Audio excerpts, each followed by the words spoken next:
if they can come after our properties and tell us what to do with our properties with Airbnb, I mean, what's to stop them from, oh, okay, you know what? We're not going to let corporate next. You know what? We're not going to let renting out your place next at all. You know, I mean, where does it stop? You gotta squash it. You gotta fight it hard once they just barely start trying to take That's away true. some freedoms and rights, because government ain't good about giving those rights and freedoms back. Welcome to Live, Let Thrive, a podcast about the Airbnb life, the share economy, and everything in between. Here are your hosts, Myka and Steve. Hello, hello, hello. And welcome back to another exciting episode Of Live, Let Thrive. I think we're back on track now. We're back on track. It's been a while. We haven't recorded in a while. Yeah, it's been a minute, huh? Yeah, man. So what have you... Well, you've been on vacation, right? Yeah, I took a little trip to our favorite place, Padre, South Padre Island, Texas. Man, so what went on down there? Well, I'll just dive right into it. I know, I've talked before about a reality show that we were going to be on. Yeah. Okay. Well, you know, they make you sign a bunch of forms to not put it out there in public before it drops, kind of thing. Yeah. But I don't have to say the name of said reality show, right? Yeah, there you go. Unless I've already said the name in previous, but you have to go back and listen, and hey, that's more hits, that's more listens for us, right? There you go. Okay. Episode 54, by the way, of Live, Let Thrive, podcast about Airbnb life, share economy, about the hustle and the bustle and getting that money. Financial independence, my man. Yes, sir. But you want me to dive into Padre real quick? Yeah. Padre, I want to hear about that. Yeah. Well, see, we've still been releasing episodes every week, so I guess there's not really a lull, you know what I'm saying? We got a few in the bank. So, but we haven't recorded in a couple weeks. And so anyways, Padre, me and my wife, you know, we'd love to have a place down there. I grew up I have family in South Texas, used to go there a lot. And so I don't know, it's just always been in my head. I want a spot down there. And so we went and looked at some condos and stuff, and what happened was a reality show hit up our agent and said, do you want to be on this reality show, saying you're looking for a condo, blah, blah, blah. And we said, sure, why not? So we did the show, and, this past week we went down there and we filmed for 3 days, and it was, let's just say reality TV ain't too much reality, you know what I'm saying? No, sir. I've been there and done it. I already know what you're talking about. And they don't even want to pay us that much either, you know. That's the thing. The whole time I'm wondering, we're working like from 7:30 in the morning to like 6:30 p.m. and we're not even getting paid like minimum wage.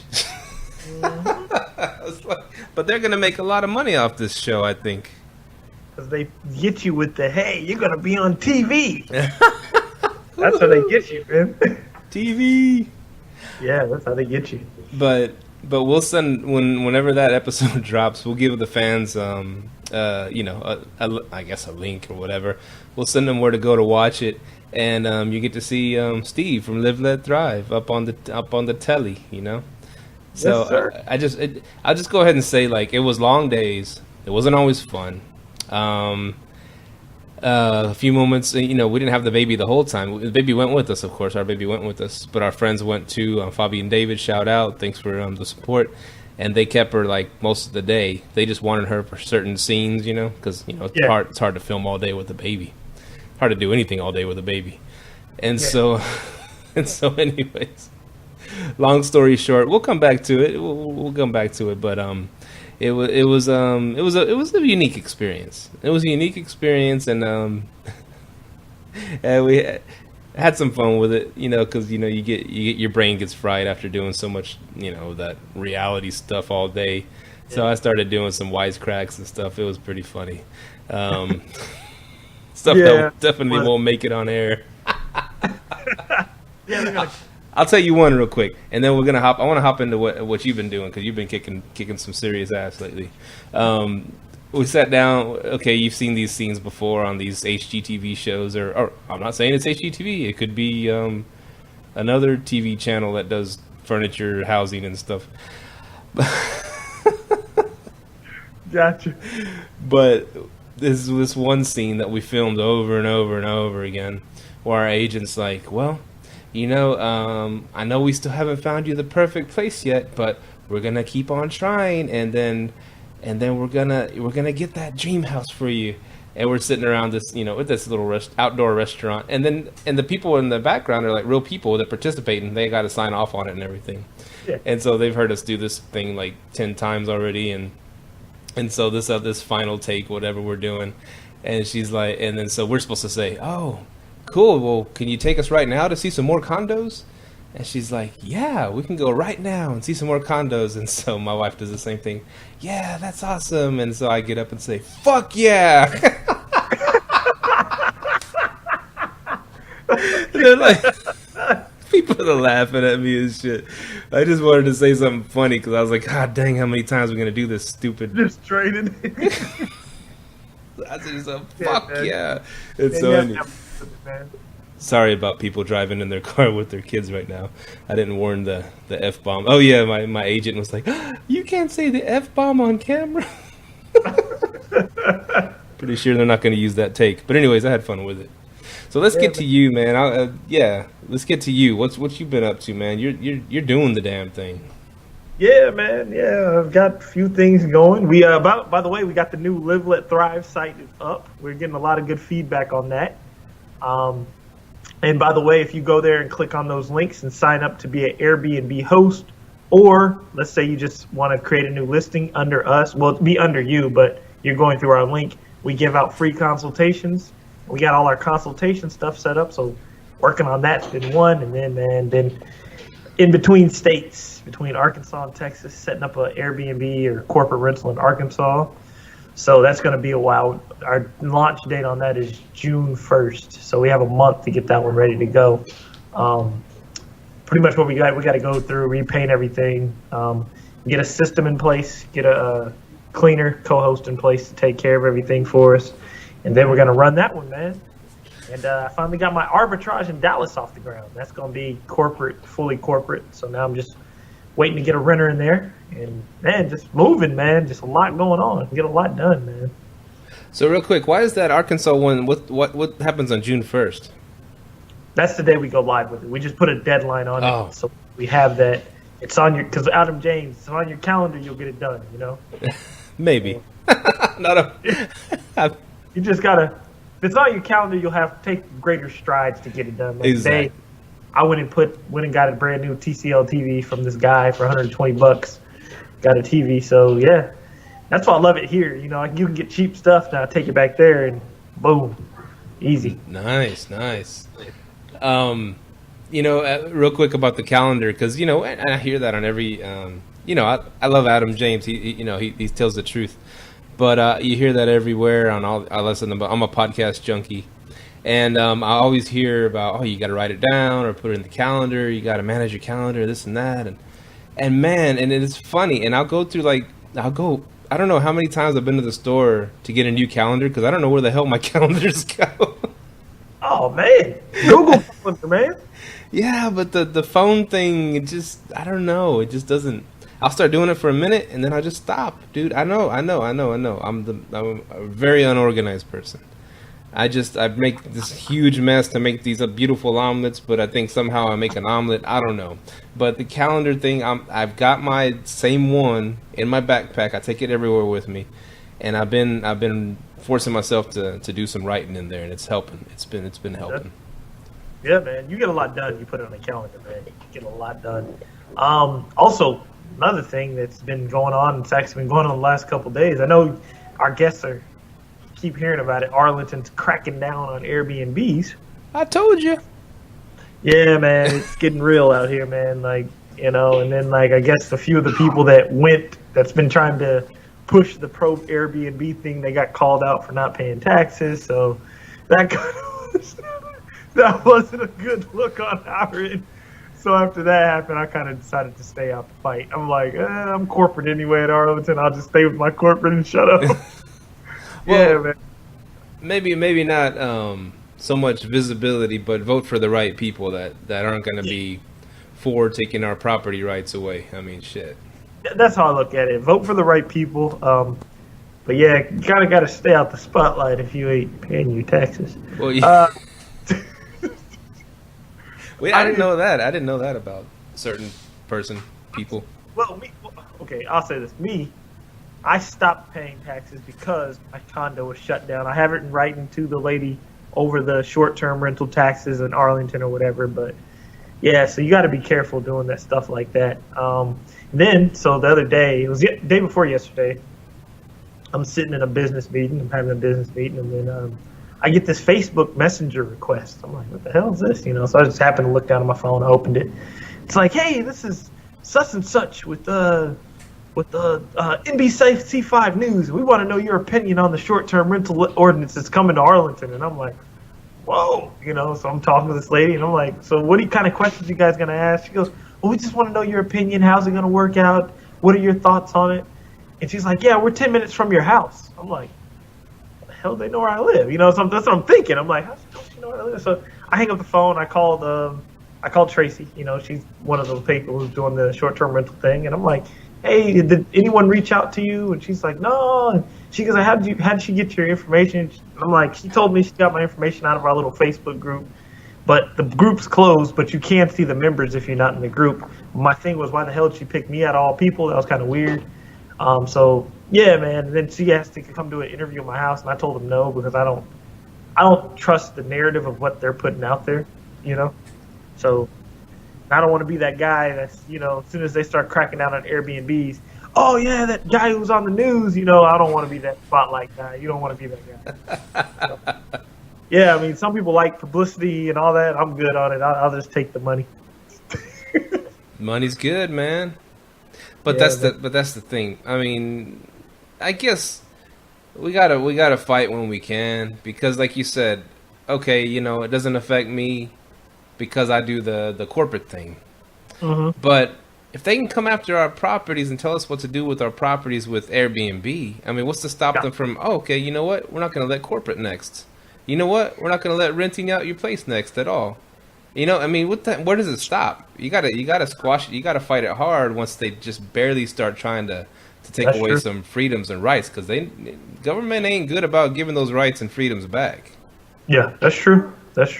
Yeah, that's like I'm saying. I'm like, I'll go vote. It's just putting yourself out there as an Airbnb host, or you know what I mean. That's asking for trouble right now. And I think we have enough numbers to fight it. Because if you look at on the news, they did the little vote, and 74% of the people were for property owners' rights, and 26% weren't. It was kind of weird. So that guy who went on the news talking all that junk about, hey, he's going to try to get rid of this.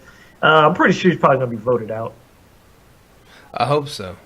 Yeah, I mean, because the whole community will seem to be against him. So, but it's funny how that stuff happens sometimes, because, for example, there's a community close to here called Denton, a city close to here called Denton, and you're of course Denton. That's where University of North Texas is, and so being that it's a major university there, it's there's a lot of young people there, and they're more they're more gung ho about, like, something pisses them off politically.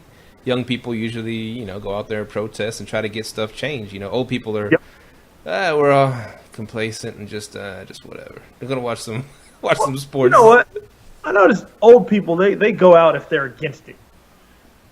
You know what I mean? Yeah, that makes sense. Yeah, they go out if they're against it. But for this particular issue, sorry, I don't want to get on something else, but they fracking. Remember when fracking was like was on the news and stuff about causing, it's weird because here is like Texas never had earthquakes, and all of a sudden we're getting earthquakes everywhere that they're fracking, and plus the water quality just dropping, and plus they're finding all kinds of stuff in the water supply, and of course the frackers are like, oh no, it's not us, it's just a coincidence, and so, Denton actually, they, young and old, the whole community voted to get the frack out of there, man. Seriously. And they voted to outlaw fracking, which is the process of pulling natural gas out of the ground. They outlawed fracking in Denton, and that was like a big deal. Like, no other city has done that. even though they've seen all these, documentaries, all these movies, all these shows, everything. And most people I talk to are against it, even though you got your little some people get a measly check in the mail, whatever. But I'd rather have, not have me and my family have cancer than get like $100 check every 2 months, And so anyways, they voted it out. This was a big deal. Well, actually, it went to the state legislator and they said, y'all can't do that. So we're going to keep allowing fracking.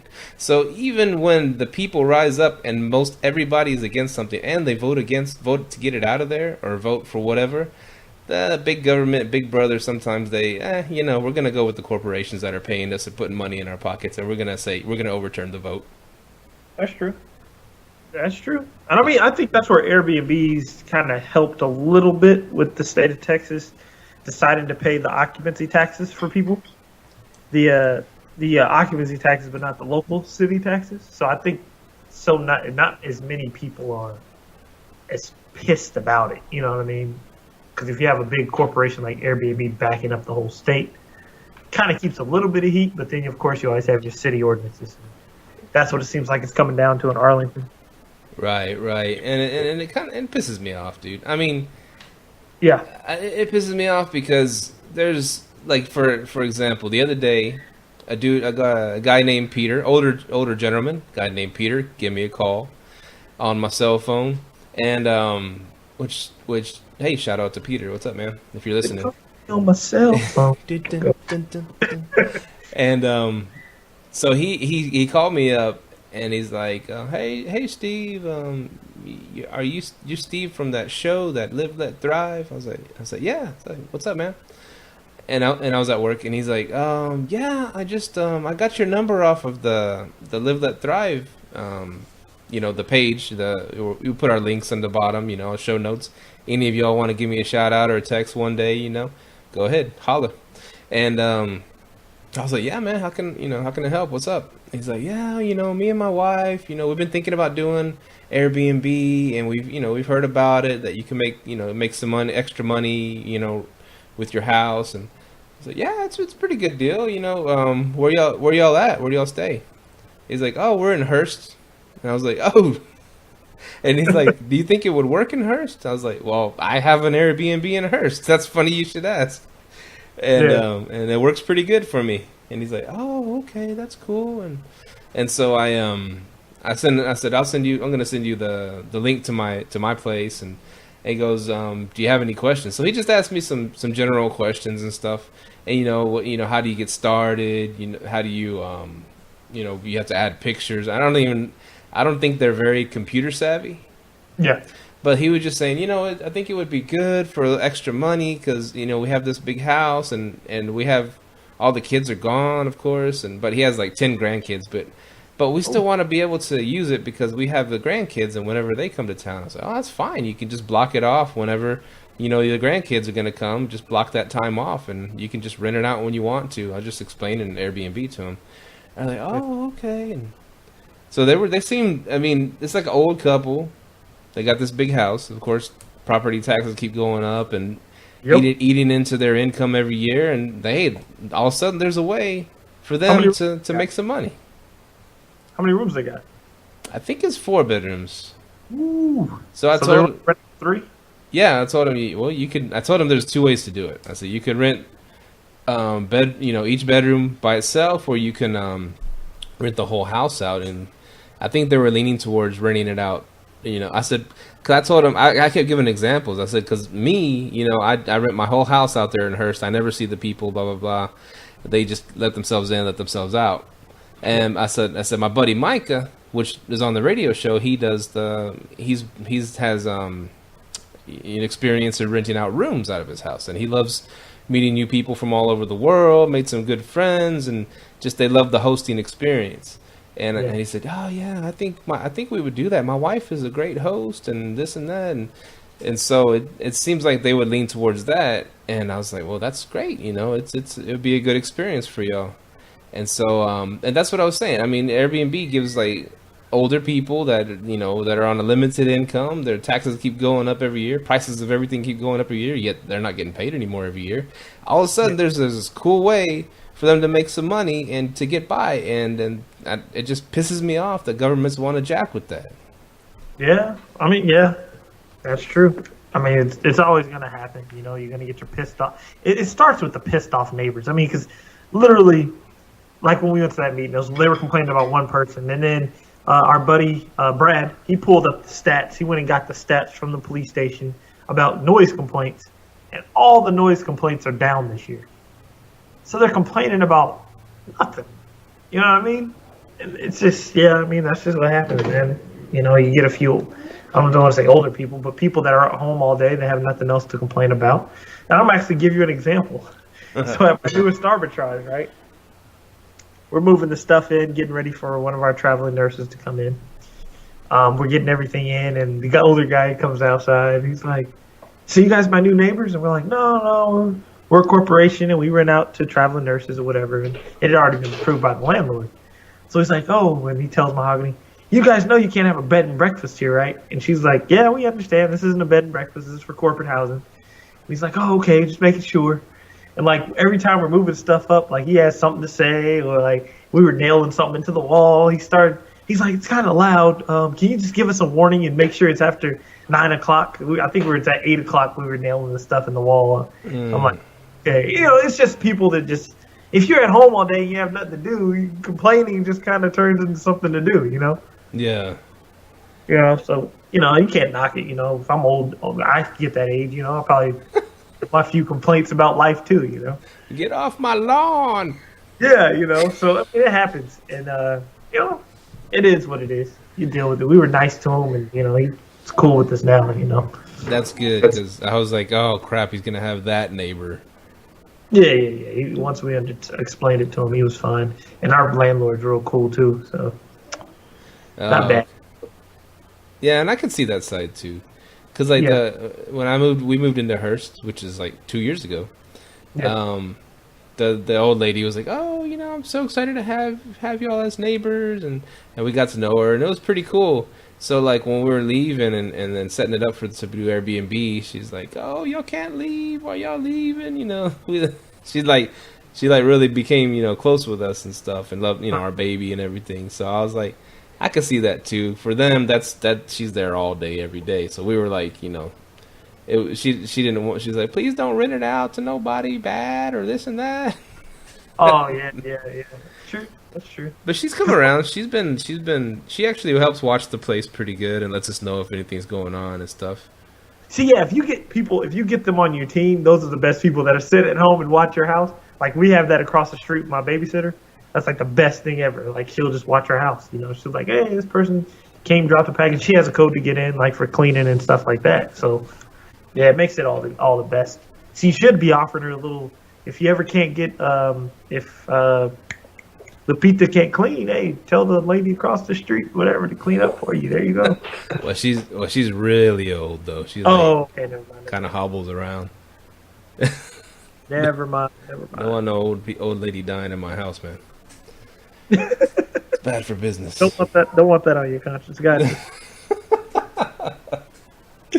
Return of the Mac. Is that what we said on episode 53? Because the Mac was back. The Mac being you, and you returned.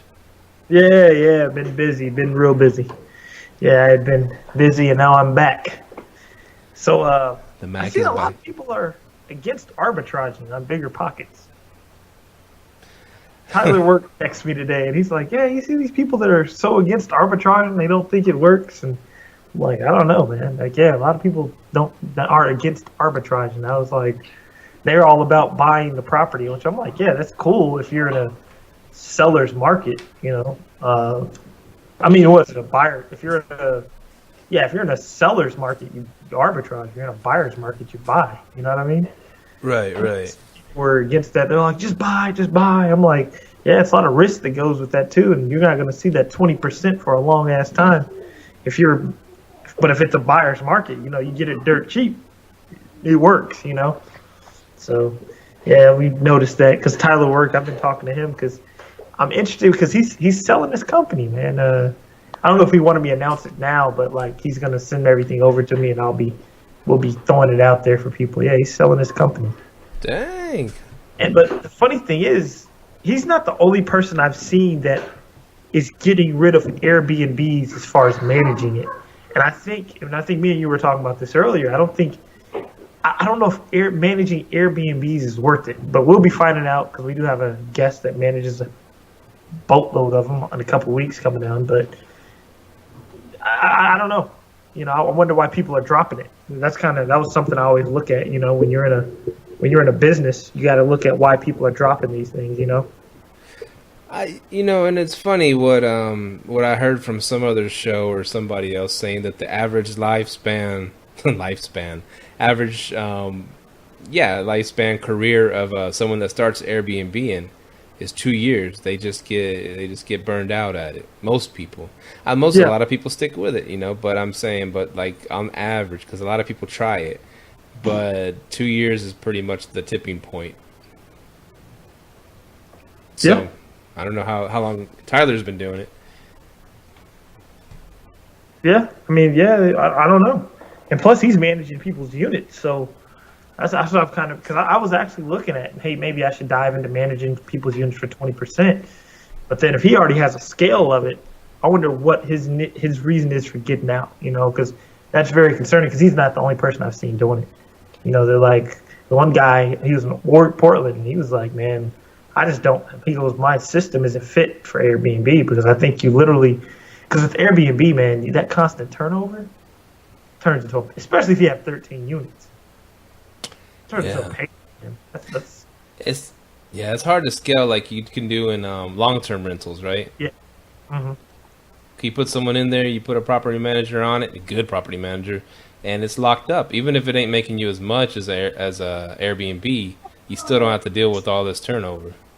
Yeah, that's true. And that's what I've always, is it worth it, getting a huge portfolio to manage, especially if you're only taking 20%, then is your 20% including cleaner? Is that 20% going towards cleaners, turnover, you know what I mean? Yeah. I don't see how you're making a lot of money unless you have, like I think me and you said earlier, unless you have your own cleaning company. That's a great idea. Our wives should do that. But yeah, wives are. Yeah, I guess that's another announcement, huh? Our wives are going to be in talks tomorrow about starting a cleaning business. That's pretty cool. We'll get them on. We need to get them on to talk about that. That'd be awesome. We gotta do all four of us again, man. We'll come over probably next week or whatever. We'll get all four of us on, and we'll just run one like we did the last time. A lot of people like that. Oh, they've been asking for the wives, man. I guess they like them more than us. Yeah. It was funny when you mentioned the cleaning thing, because you said that that eats into your profits or whatever. It does, and I saw a post. It looked like there was someone complaining on our favorite Facebook page, Airbnb Professional Hosts, and the person said, "Well, I got a booking for 60 days, but look at all this cleaning I have. That earned me 3 hours of cleaning," and then she took pictures of all over the dirty house. I'm like, 3 hours of cleaning for 60 days? That's a pretty damn good trade-off right there. Yeah, that's true, for one. Two, I actually saw that, and I'm looking like, why would you let someone book your place for 60 days through Airbnb? Yeah. Yeah. What sense does that make? You give Airbnb a nice chunk of money. Exactly. They're cutting into your profits. After the first month, you'd have been like, hey, I'll work you a deal. You don't pay this much. We come halfway into the middle, and we make our money. Like, really? Do not let Airbnb book places if it's for 60 days. After the first month, make more profit the second month, man. Come on. I was going to write it, but, I kind of hate those people in that group. They're annoying. Because they're like, you can't do that. They get into that type of crap, and I'm like, never mind. So I didn't comment. I saw it, and I'm like, what the hell is this guy doing? But I didn't say anything. Yeah. I do, because I do Instant Book, and I do what's it called? They can where they can cancel it or whatever pretty easily. What's it called? The Flexible.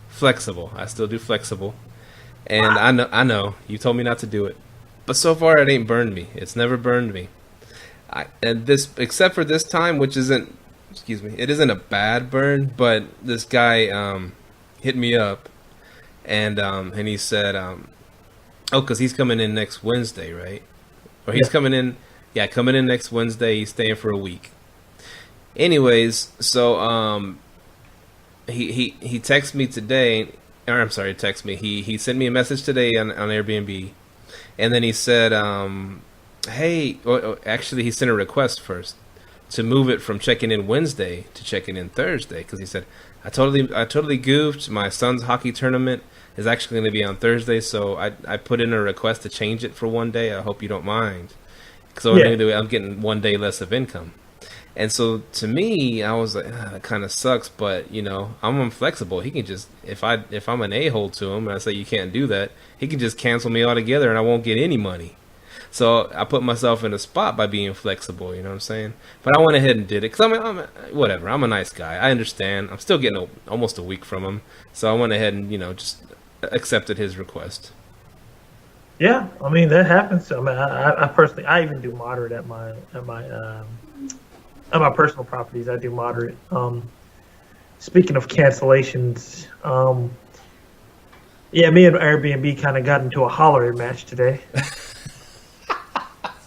Yeah, man, they like literally pissed me off. They do not follow their rules very good. Like, so this guy, he sends me this message. I didn't understand he was trying to book for himself, for someone else through his wife's account. He was trying to book for himself and his friend, and two friends, right? Yeah. And so I was like, whatever. So he tells me this after I accepted the booking. So me and Airbnb get into it because I'm like, hey, it's a third-party reservation. I don't have time to sit here and keep changing these reservations. So I was like, look, dude, your wife's going to have to show up or whatever. I don't have time to sit here and keep calling these people and changing reservations. So that's what I tell people. Is that for the condo? I mean, the one of my timeshares. Timeshares. Right? Okay. So the dude calls Airbnb. He tells Airbnb this guy's acting funny about my third-party reservation. Airbnb defends him and said, yeah, he let you know someone else was checking in. And I'm like, no, he didn't. I'm like, there's nowhere in the message thread that he says that someone else was checking in. I'm like, and to your rules, you said that third-party reservations aren't allowed. And then he asked and earlier in the message, the guy had asked about the pictures. He goes, hey, do you have a picture of the master suite? And I explained to him the pictures are stock and the rooms may look different. And then the Airbnb guy comes to me and said, well, you did tell him the pictures may be different. That's a violation of the policy. I'm like, and it's also a violation of the policy for third-party reservations. And I'm like, he goes, well, no, it's not a third party because after the third message, he signed off with his name. I'm like, his name. Okay, actually, let me read this crap to you. Let me tell you how this step started. He goes, hello. We are two brothers and our best friend who is celebrating his 60th birthday during a road trip from San Fran to Yellowstone and back. We are looking forward to staying with you. Best regards, Adrian. Right? Mm-hmm. The account's under Fiona. I reply, hi, Fiona. Thank you for the inquiry. I'll be right with you. Now, mind you, this is all automatic replies, and it kind of saved me. So he responds back, thank you. And then he sends another message that says, good afternoon. Are you able to approve our reservation, please? Thanks, Adrian. He signs off with his name again. So I say, hello, Fiona. I accepted it. As soon as I accept it, he goes, hi, thanks very much. I just wanted to reiterate that I, not my wife, will be the lead passenger as per my introductory message. Best regards, Adrian Hawkins. Did he say anywhere at first that his wife wasn't coming? So he didn't reiterate, he iterated. Yes, he iterated it. After the room got confirmed, he's like, oh, by the way, my wife's not coming, I am. It's an Airbnb definitive, but then I got to talking to like the manager guy, and the manager guy's like, whoa. He goes, yeah, you're right. He goes, there was bad miscommunication. He goes, yeah, so he says, if you want, we can cancel it penalty free on both your ends. I'm like, yeah, because I don't want to deal with this guy. Yeah, so, yeah, man, me and Airbnb went back and forth for about 30 minutes on that. Don't we know some higher ups already? Can't we name drop? Hope so. Hopefully we can. After our trip to San Fran. Yeah, well, hopefully that's coming soon. Yeah, we haven't hollered back at him. We need to do that. Yeah, we do. But I see. I mean, we watched the get our popcorn and watch the Airbnb professional hosts Facebook page. Get on there. All you fans right now, get on there. It's freaking awesome. Get on our website, too. Get on our email list. I think we got one of those, do we? We're getting one, actually. That's actually on my Airbnb LLT task list. Create an email list. Okay. Well, in the meantime, just email us or text us and, and get it going. We'll send you some good information. But yeah, I lost my train of thought. What were we talking about? Oh, Airbnb and their... their contradictions. Yeah, exactly. And people say that so much. I mean, it almost gets tired of reading it on that professional host page. That Airbnb is always siding with the guests. They always do. And I understand. I understand that point of view because if you side with the guests, you're siding with the money. It is what it is. Customer's always right, kind of thing. Exactly. And I'm not gonna knock it on that. Do you? But don't put stuff in your agreements and then go back on it. That's. But hey, that's Airbnb for you, I guess. But hey, like we said, we're gonna keep it real about them. So. Like we said, we're gonna keep it real. We don't work for them, Yeah. We use. I mean, I still use them and stuff, and and I just wonder if some funny voodoo's gonna happen if we are talking bad about them. All of a sudden, they take it out on me via the website or whatever. I could drop the names of the guy I talked to. How about that? Taking this guy into action, man. I actually was interested in posting what I wrote and what he wrote, and I wanted to see if people could see that this guy said that his wife wasn't coming until after he got the room. I'm actually going to do that. I'm going to post that in the Airbnb professional host page. Get the Airbnb, the pro Airbnb people on it. I posted on there today if I should get a pool table or not. And because I have a big garage, there's not much stuff in there, and I got the little weights set up, and I got the washer and dryer. But I was like, I wonder if a pool table would work good there. And I just wanted people's opinions. And so, some people said, I was like a couple opinions, but a lot of them were saying, hey, before you do that, you need to up your Airbnb game, dog. Because I said put a link to my spot. To my place. They were back on your place, weren't they? They were giving me constructive criticism. Constructive feedback. Exactly. And I appreciated that. I told them thank you for I'd rather people be honest and tell me I got a booger on my face than not be and just be nice and not say nothing, you know what I'm saying? Yeah. And my points to them, my counterpoint my response was like, yeah, man, I've been wanting to get in there and really, hit the decorating hard and upgrades and stuff, but it's almost booked every damn day. Yeah, it happens. It happens, but if it stays booked, then hey, there's really no point of adding anything if it's always booked. But unless you can get a higher price if you start adding stuff. Yeah, but if how many reviews you got? Oh, shoot. I don't know, 40 or more. I got a lot of reviews. You got 40 reviews. That's the point. Forget adding stuff. Go get a new one. You think? Yeah, man. Go get a new Airbnb, man. That one's already running. Yeah. And I'm super host. What's up? Oh, yeah. You got your super host badge. I thought I was going to lose mine today after going off on Airbnb. Like, shout out to Peter Haymuth. I don't know if he still listens to us or not. Oh yeah. No, he went scorched earth. That was one of the earlier episodes. So if you want some entertainment of someone going scorched earth on Airbnb, go check him out. Oh yeah, check out Peter Bayhuth. Bayhuth, the treehouse guy. #1 wished for Airbnb. So yeah, check that out. That was a good one. I wonder if he still is, or after being on our show. I'm pretty sure he is. Yeah, that'd be a hard place to take, man. So NFL draft. You had NFL draft people? No, man. I'm gonna tell you what happened. Well, yeah, kind of, because a guy stayed during that time, but he wasn't here for the NFL draft. He ended up booking like a week, and then that week I was just using really to cover because my corporate client checked in checked in on the 30th. But I had it booked, so I was like, cool. So I got the NFL draft money. With the he stayed one day of the NFL draft, so I didn't make the entire NFL draft money, but It is what it is. But yeah, I ended up getting a corporate client in. But my rates are going up. 700 per room, man. 700 to 750 per room. Damn. Corporate, man. I love it. So 700 a month to 750 a month? Mm-hmm. And people are staying there? Yeah.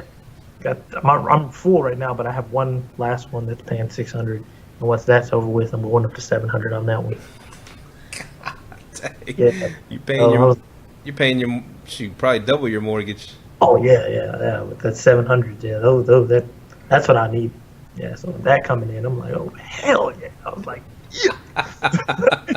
So you just gotta slowly upgrade it. And man, what I've been doing is I just always go through Airbnb, see what other people are offering on private rooms, and I also scroll that little gypsy travel nurse, and I notice all of them are charging 600, and I'm like, well, damn! I'm like, I want to charge more than 600, so I just went and see what they were offering.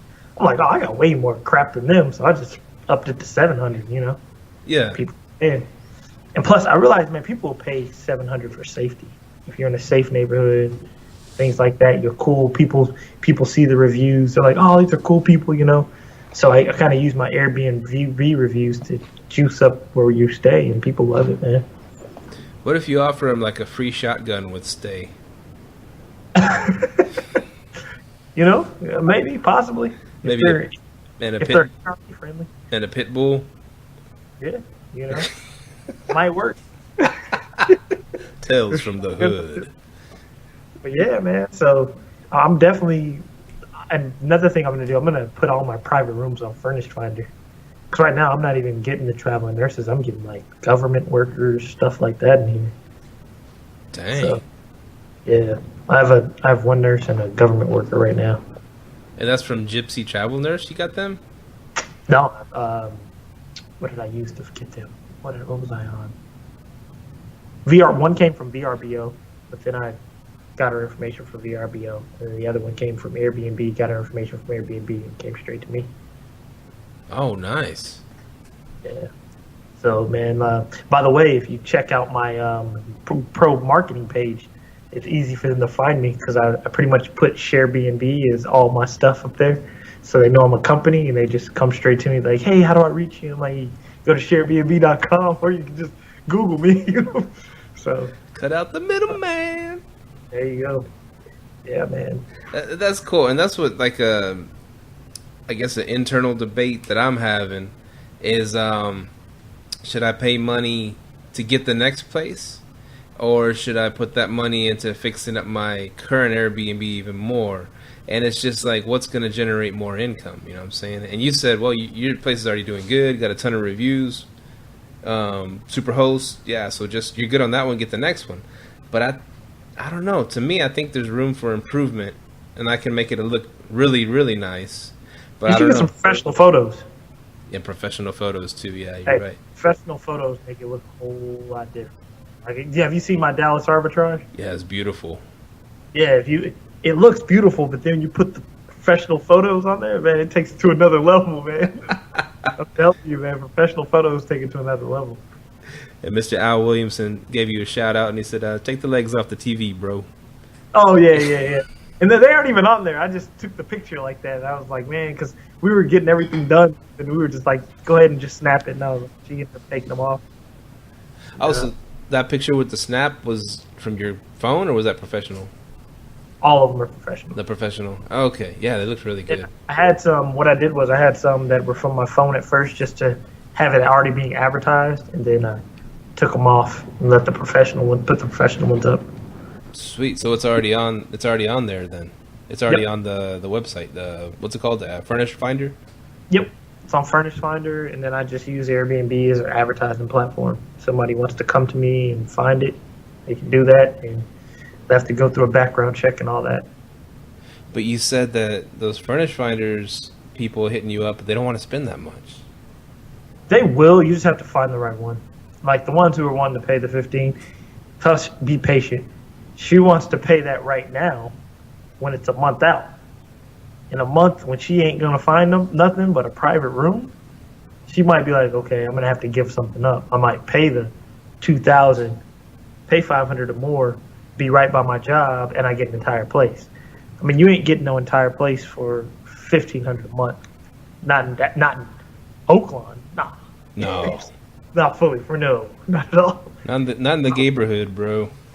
Nah. $1,500. I'm like, you can get a private room for that in that area. I'm saying, if you want a private room, you can get that in that area. You ain't getting no. See, Dallas is tricky, man.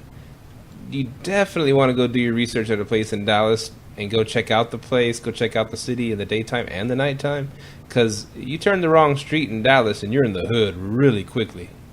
Yeah, that's true.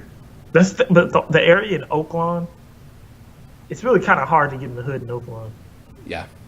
Yeah, like where she's looking, I'm like, yeah, you ain't about to get in the hood over here. It's real hard. But yeah, certain parts, yeah, you can go from Taj Mahal to straight ghetto real quick. Some places off 75, it gets like that real fast. Katy Trail, don't get killed on the Katy Trail. My place is on the Katy Trail.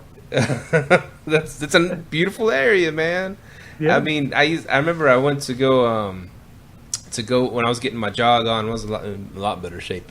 I went with some friends. We went jogging through the Katy Trail, and you see a lot of beautiful people. That's where the beautiful people hang and run and jog, and you see a lot of interesting people too. I mean, it's just an eclectic mix, but it's a really cool area. Yeah.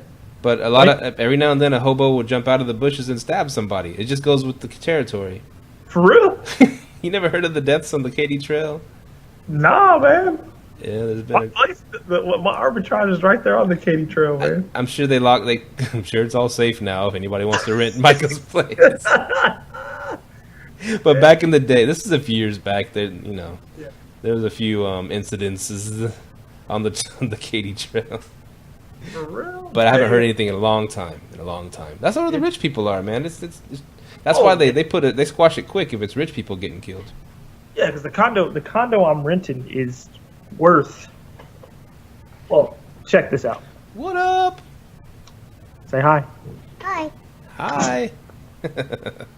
Well, the condo I'm renting is worth $225,000, and it's 1 bed, 1 bath, 537 square feet.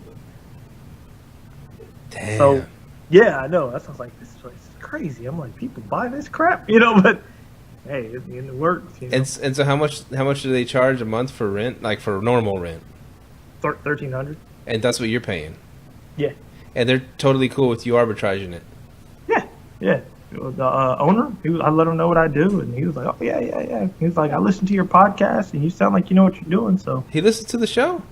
Yeah, because I sent it to him. Said, "Hey, talk about this," and boom. Yeah. That's cool. What's up, Malachi? Say what's up. Say what's up. Ew. The next generation of businessmen, right there. Yeah, entrepreneur. Yeah. He's been rolling with me. Yeah. But yeah, I'm gonna tell you something else cool I did. You used your kid to make money. No. So I was eyeing my next arbitrage, right? So I found this interesting apartment complex in Dallas. It had like 10 Airbnbs in it, right? So I'm like, what the hell's going on over here? I'm like, they just allow Airbnb? Okay, cool, So I went and took a look at it and I see what's going on. And I didn't tell the guy I was going to Airbnb it. I just wanted to see how much they were charging and how, just get the feel of the place. So I'm like, okay, dang, he's like, yeah, we're very friendly on who you have in and out. We're not too strict on that. And I'm like, maybe I can Airbnb here. He's doing it in all these other Airbnbs. So what I did was I ended up booking one of the places there just to get a feel of what they were doing.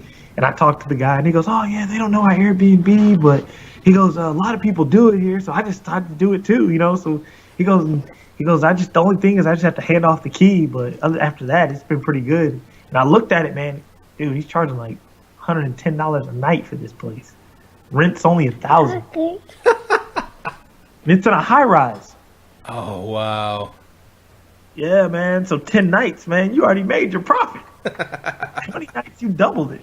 Yeah, man. I was like, dang, man. So I might be looking into stuff like that. Oh, nice. Apartment complexes are where it's at because they got the amenities. The which ones? The amenities. Oh, yeah, because they got the pool and they got the weight room and all that stuff. Exactly. Yeah, my buddy from work, it's a new guy at work actually. He shout out to Christian. What's up, Christian? He just moved here from Miami. So he's renting a spot in Euless. I said, oh, you came here by yourself? He's like, yeah, I came here by myself. I live over in Euless. I got me a 3-bedroom apartment. I was like, oh, damn. What you got a 3-bedroom apartment for?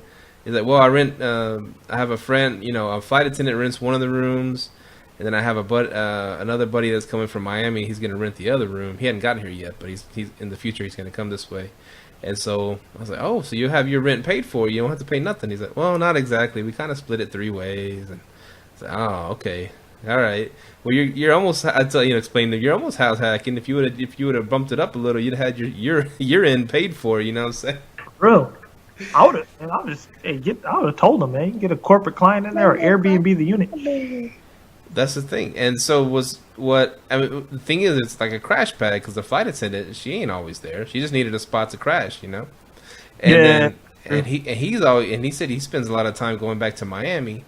And the other guy hadn't even got here yet. I said, man, that's a potentially 3 bedrooms.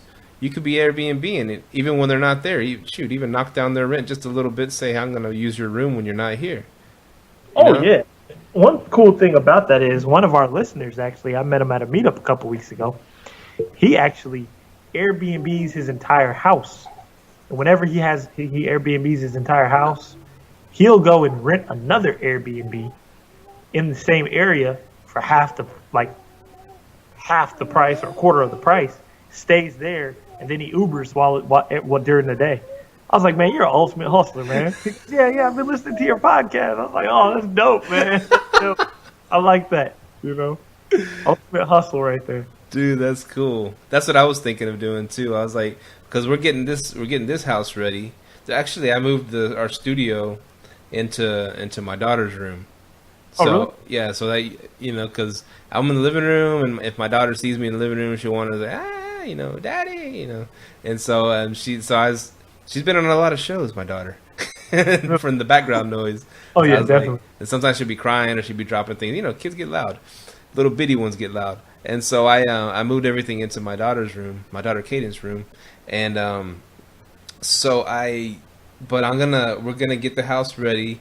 I'm looking for the right locks to put on the doors and start getting everything. I'm gonna put another queen in my other daughter's room, Lucia's, and so I already have a queen bed in here, and so I'm getting it ready for to Airbnb, man. So you're gonna Airbnb the rooms? I'm gonna Airbnb. No. I'm gonna Airbnb the whole house when we go on vacations or we're not here or something like that. Oh, nice. Or big events come to town. Well, like you said, we could even hop to like a hotel for the weekend. Why don't you Airbnb it and then just get an Airstream in the back and go live in that for the weekend? Then they're less likely to throw a party. That just he just took it a step higher, man. That's so then you ain't gotta leave. You're just like, hey, all right, man, I'll be in the backyard if you need anything. Yeah, but me and Mahogany are considering buying another house and just getting one with the in-law suite.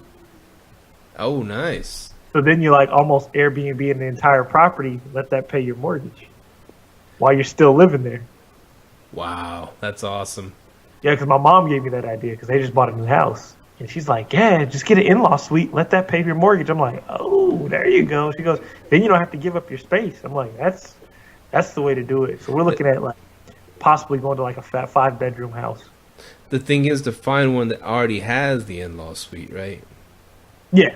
Because I remember I told you I looked into that city of Arlington, if I could build an in-law suite, on the side of my house. Yeah. And they said, yeah, that should be good, this and that. But okay, here's what you got to do. You gotta fill out these forms and send us a check for $1,000. And I was like, oh, okay. So I said, and what happens after that? Well, it takes a few months, about 3 months or 6 months before we give an approval or not, or we deny it. But you just gotta wait that long. I was like, oh, so if y'all deny it, I get the $1,000 back, right? She's like, no, that's the processing fee. Hell no. So I'm giving y'all not $100, not $150. I'm giving you $1,000 to ask permission to build onto my house, and you might just say no and keep my money. What kind of racket is that, man? The ultimate pimp move right there, man. God dang. Dang, man. Dang, that's crazy. But I'm gonna try to find one with the in-law suite. I'm about to get back on Zillow, get on my Zillow hustle, and see if I can find one with the in-law suite. And just go from there and just Airbnb that bad boy. That's a damn good idea. Cause even if they do change the laws, whatever, you homestead that house, you can still Airbnb there, even if they change that stuff. Yeah, that's the only thing. Arlington's hot, man. Like, I don't know why they're that hot. Like, dude, you have no hotels here, man. Like, you have no hotels. You have all these stadiums. Where do you want people to sleep? Bounce to the GP, yo. Go to the Grand Prairie side. Oh, I need to check the laws out there. Somebody actually asked me about that. I don't know about the... Yeah, we could go bounce over to GP. They don't got no hotels there. Oh, that big ass indoor water park. Get one right by that thing, man. Yeah, I've been hearing about it. My cousin works there. And it's right up by across the street from IKEA. They got an IKEA now. Yeah, my cousin works at that water park. I've been hearing a lot. I'm going there. A lot of people have been telling me that water park's legit. They said they like it, so definitely got to check that out. GP coming up. GP. Yeah, man. So it's Grand Prairie is still very close to the stadiums. Yeah. You're very close to the stadium, especially if you get one in North Grand Prairie. But North Grand Prairie is kind of sketchy. Yeah, but take professional pictures. They'll never know. Yeah, there you go. Now, the funny thing is, I was given a speech me and Josh gave a speech to the realtors of Dallas or whatever. Josh who? Me and Josh at a boy. We gave a speech, and this guy was like, "Yeah, he actually knows somebody that does that. They go and buy lower end properties and Airbnb them, and they make a lot of money because what they do is they just take professional pictures and don't take pictures of the outside. So it's money to be made in that. Yeah, there is. And the thing with Airbnb, because people already book it, they can't see where your house is exactly and do the little walkie guy, the little Google Walker to check around your neighborhood and stuff, you know? Yeah. Well, after they book it, they can do that. Yeah, but you can also show the exact location now, but I'm pretty sure he ain't doing that. Oh no, he don't want to do. Nah, I show the exact location. Find out they're in the hood. Yeah. But one of my timeshares in Florida, it's in a rougher area, and people have liked it. But the unit's nice, but people have liked it. So I'm starting to wonder, because I remember you gave the idea. He goes, man, what if you could just open up some Airbnbs kind of in the hood and the kind of more urban area? It might be a hustle for that, man. No, there's a hustle for that. It's because I told you, because you're the one that gave me the idea to put my Airbnb on Craigslist. But I got all the Craigslist crackheads out hitting me up. And no offense, man. No, nothing. I just say all the Craigslist crackheads hit me up. Sorry. I love all you Craigslist people. I used to hustle on there a lot before Facebook Marketplace. But anyways, so a lot of people started hitting me up on there and saying, oh, I'd like to rent it out, blah, blah, blah. One of those, I can do $900 a month, which didn't even market rent, kind of thing. And I was like, well, no. That's, if I'm going to rent it out a month, it's going to be $2,500. Oh, I don't know. And so I was like, all these people are looking for a cheap place to stay for a little while. I was like, if I had some hood spots, that I bought for 20, 30 G's, fix them up a little, man, boom, I'd be raking. Yeah, it is what it is. Yeah, you be raking. I'm definitely might be looking at a few hood spots. Not deep in there, but outskirts where you can still get the cheap price. I think it'd be worth it. GP. Yeah, GP may be good. What else? Okay, looking at what are you studying over there? You laughing? Oh no! I was looking at some Airbnb stuff that came through. I'm like, I don't feel like dealing with these people today. Get you a VR, man. What happened to your assistant? My what? Didn't you have an assistant? Yeah, I got my VA. She works on everything. Yeah, I'm still training her because I'm training her to now take over all the reservations. Because I'm almost it's to the point it's almost 100% outsourced. She'll have a question every now and then, but man, I've been loving that. So now all my time is focused on consulting, growth. That's it. Sweet, dude. So yeah, man, I've got a few things down the pipeline, but let's see how they work out. But I'm trying to definitely expand. I know I might be expanding out to. I got 2 new expansion places, which is probably Portland and St. Louis. So yeah, Portland and St. Louis. Oh, that's interesting. yeah. So I got a plug out in St. Louis that wants to do Airbnb. I could possibly remote manage that one. In Portland, I already got boots on the ground. I'm going to places where I already have boots on the ground, just in case something goes wrong. So That's good. Yeah. That's cool, man. Branching out. yeah, you got to branch out. Because eventually, if we just keep doing this in Dallas, this is going to be oversaturated. Straight up. I think It'll take everywhere. a while. Huh? It'll take a while to get there, though. You remember what James Guzman, my buddy James Guzman, our buddy, friend of the show, was saying about when he goes. It's cool because you can go listen to the James Guzman show. He drops some knowledge, but he lives over there in Mexico, San Miguel de Allende, and he when he travels a lot, and he Airbnbs people's spots for him, and what he does when he leaves town, he Airbnbs his whole place. And he still runs some spots of other people's. And then he, the place that he goes, let's say he goes to Colombia, he's on this other site where he like dog sits for people, because he loves dogs.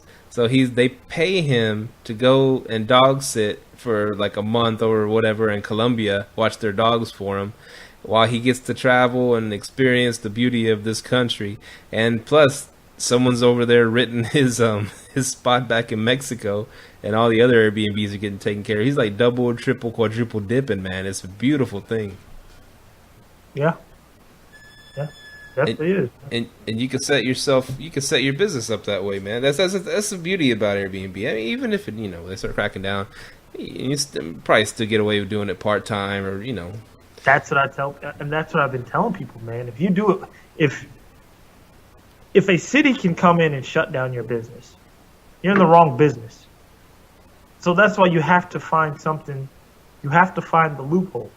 So that's why I always tell people, don't just sit there and Airbnb, unless you're in a place where, hey, we have Airbnb ordinances that are pro Airbnb. You know what I mean? Yeah. Okay, cool. It didn't do that, but I say do Airbnb, corporate rentals, diversify. That's why I do Airbnb out of my house. It's just I don't do it as often as you do. So people, my neighbors, they just see a consistent face all the time. So when a new one comes and he's gone after a week and then the consistent one's there again, they have nothing to complain about. They didn't see anything. Right. You see what I'm saying? So, but if you're doing Airbnb all the time, yeah, you're going to have a few neighbors might get pissed at you. Yeah. Screw them. I'm just kidding. That's your business down the drain, I'm just messing. So, No, yeah, it's interesting times. I feel like we were, we weren't in the forefront. I've been in the forefront and using Airbnb for a while, but as far as doing it, I'm right in the wave is still going up, but it's starting to see it like crest a little bit. It's starting to come back down. We got on the ground floor a little bit, but yeah, what goes up must come down, kind of thing, right? mm-hmm. Either government stuff, or like you said, oversaturation of the market. Yeah, I mean, okay, let's say Hearst came in right now today and said, hey, you have to have a permit to run your Airbnb, you have to put exit signs up. They just put all these stipulations on it. What would you do? It depends on, I have to do a cost analysis. How much will all that stuff cost me, blah, blah, blah. And if it's going to be where it's not profitable, then yeah, I'd probably long-term rent it, or corporate rent it, yeah. Yeah, I mean, you always have an exit strategy. Like, okay, you have how many bathrooms do you have in there? I got 2 bathrooms. Okay. Would you take $1,100 a month and you only rent out 2 of your rooms in your house? $1,100 a month for each, so $2,200 a month? Yeah. There's your exit strategy. Just put 2 nurses in there that want private rooms. They'll pay $1,100 a month for a private bathroom. Boom. That's why I tell you have to think like that. always have an exit strategy. That's what I was thinking. Like, okay, if they come shut down Airbnbs, that's truly why I stayed out of that whole Airbnb thing. Because now they're calling people out. You aren't paying taxes. There's no record of you on here. Like, oh, now it's you got to be careful standing up for certain stuff because you're going to be the highlight of it. You have to make sure you're on code if you're standing up for certain stuff like that. Yeah, I was like, whoa, they did what? I'm like, dang. You want to be the gray man. Yeah, you better be on point. You start standing up for stuff like that, man, because they're going to start pulling up that path, Bill Cosby your ass.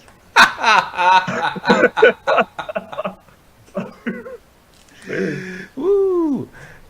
Drop some Cosby on this show. You know how I very badly, very poorly quote stuff that I've heard on other, people's podcasts or other shows or other whatever from like the smart people.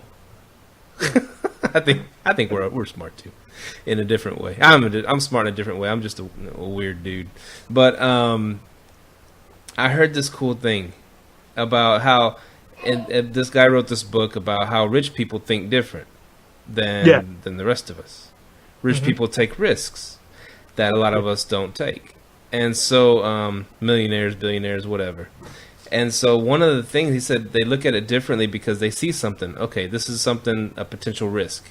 And they look at it they ask 3 questions. Okay, what's the worst case scenario? And what's the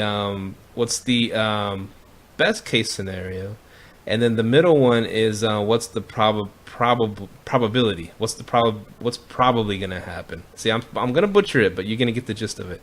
Yeah. And so, anyways, and they said, so the first question, what's the worst case scenario? Well, this could happen, and I can live with that. If you can live with the worst case scenario, and you can live with the probability what's going to happen, then it's a go. It's worth taking the risk because the probability. Okay, let's just say I'm gonna make $10,000 a month from this little venture. Worst case scenario, I'm gonna be out of pocket $10,000 total, and best case scenario, I'm gonna be making $100,000 a month on this venture.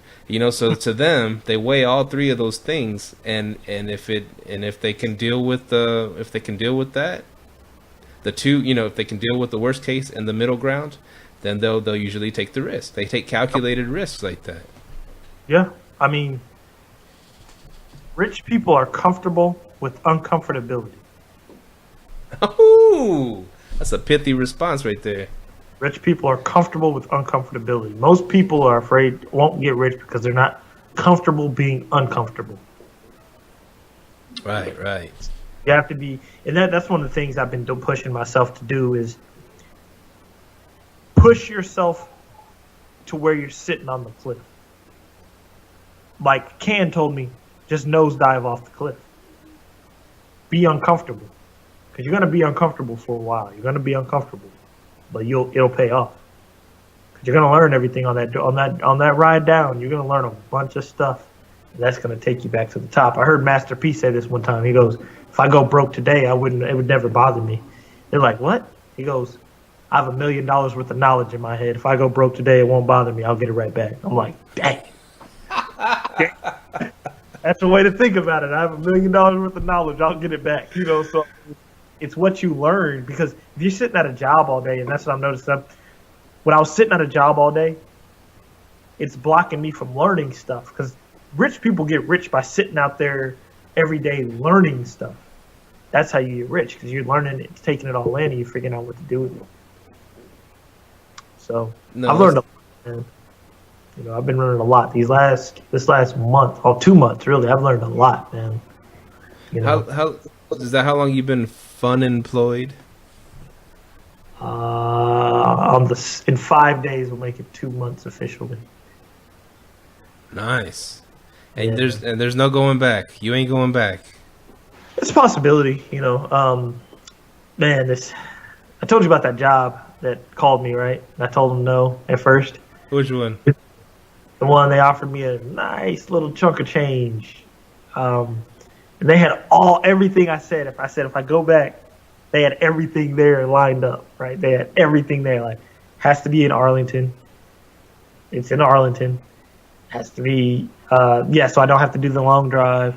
has to be more than what I was making. And so they called me back today. No, they called me back last week, and I said, no, I'm focusing on my stuff because I had to get everything. I was still in the middle of getting everything outsourced. And they called me back today, and they're like, hey, you still, you. And I'm like, man, it's the reason they keep calling me back. And then they showed me up the numbers on me, and I was like, I don't know, so I'm still on the fence about it. And see, when there's no shame in jumping into that. That's fine. But what I heard before, if you got your let's say, let me butcher some more stuff that I heard before. if you got your FI, your financial independence, right? Yeah. And it doesn't mean that you never have to work again or whatever. It just means that you can choose. You can be more choosy on the things that you do work when you do work again. Because okay, if you were like, oh shit, I need a job, you would have jumped at the first offer they gave you. But then you're like, nah, I'm cool, I'm doing my thing, and then they came back with a higher offer. Then it's like, making you think. Leverage. Yeah, it leaves you with leverage. With leverage and better opportunities. Yeah, because then I'm like, dang, okay, because I said I'm not driving to Plano or Frisco anymore, and boom, this hits my door, keeps hitting my door. I'm like, man, it's gonna be hard to pass up. So I may go work for them. And then it has really good benefits, vacation time. I'm like, man, this would be pretty good for me, So it would definitely be up in my game, And well, I'm not trying to tell you to take the job, but your wife knows how the business thing too, so she could like run the business while you're making all that money to pour into the business. I don't know. That's another way to look at it. So I was like, oh man, I might give this my full attention. So we'll see. Yeah. Might be in there soon, but I'm not gonna not. If it is, it's gonna be. I already said if I go back, it's gonna be the right one. It's gonna be something I want to do. Definitely something I want to do. And I said I'm only taking 2 jobs: job in Arlington or a job that's remote, where I work from home. So one of them hit my door. So we'll see how it works. But see, it's by taking the leap and taking the chance and growing your business and getting the financial independence, you already set yourself up for better opportunities with those two. You were able to make 2 roles in Arlington, close by, or remote from your house. You don't have to take something you don't want to take anymore. Just by changing that mind shift, you already improved your life. That's awesome. Definitely, man. Their mindset, that's the first thing, man. Mindset. First thing. I heard another cool quote. I'm a freaking podcast junkie, and I don't know who to attribute this quote to, but they said it goes to get from in your business, your personal business, to get from $0 to $100,000. It's all about mindset. To get from $100,000 to making $1 million a year, it's all about marketing. And to get from $1 million and beyond, it's all about your team. I was like, whoa, that's some deep stuff right there. Network is your net worth. I think you say that all the time, man. Yeah. But to get to that first 100K, that's all mindset. And that makes sense. Because like you said, you're taking the dive, you're taking the leap, you're putting yourself out there and you're grinding. And it's all like, you shifted your mind. I'm going to do this. I'm going to accomplish this. And you then, boom, you get to $100,000 a year doing something you love, your business. Then the next step, like you said, then the 100,000 to $1 million, it's all about marketing. Now you got your successful business. Now get it the F out there, Yeah, that's true, man. Like, the team that you put around you, man, you got to put people that are smarter than you around you. You have to. For me, that's pretty easy. I mean, it's easy for all of us, man. People are an asset. Do you watch The Walking Dead?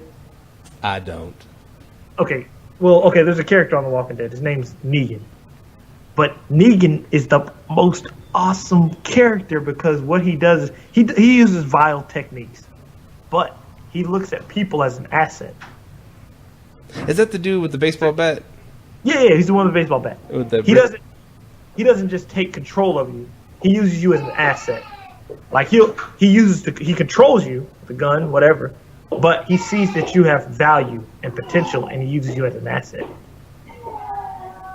It's very vindictive, but it's very intelligent what he does, though. It's very intelligent. Now, you kind of have to be like that a little bit in business, but you have to see people for their value, you know. Hey man, that's how Steve Jobs, exploded. We got Apple, right?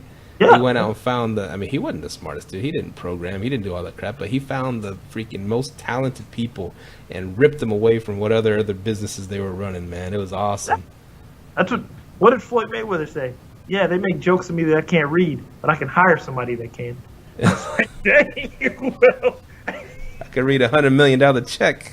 Yeah, exactly. $100 million check, exactly. So I mean, you need to know how to read, though. But you know what I mean. That was a bit drastic, but you know what I mean.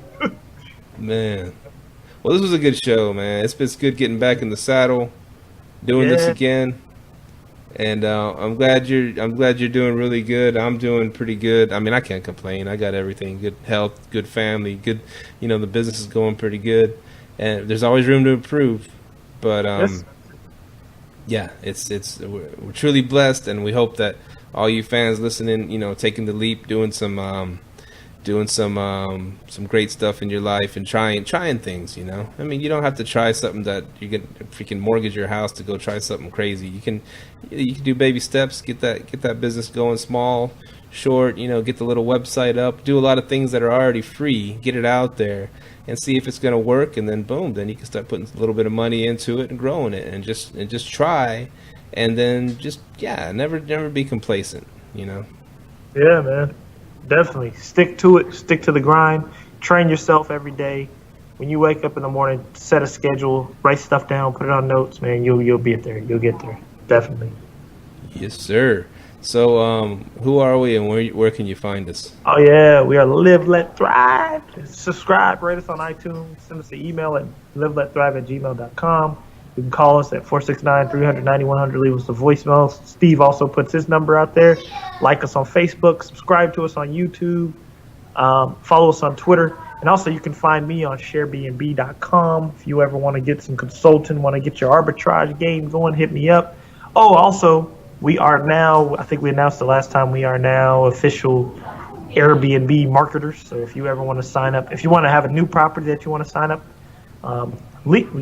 use our link, man. Go to our page, and we give free consultations. And if you're in the Dallas-Fort Worth area, we will personally, whole Live Let Thrive crew will come to your house.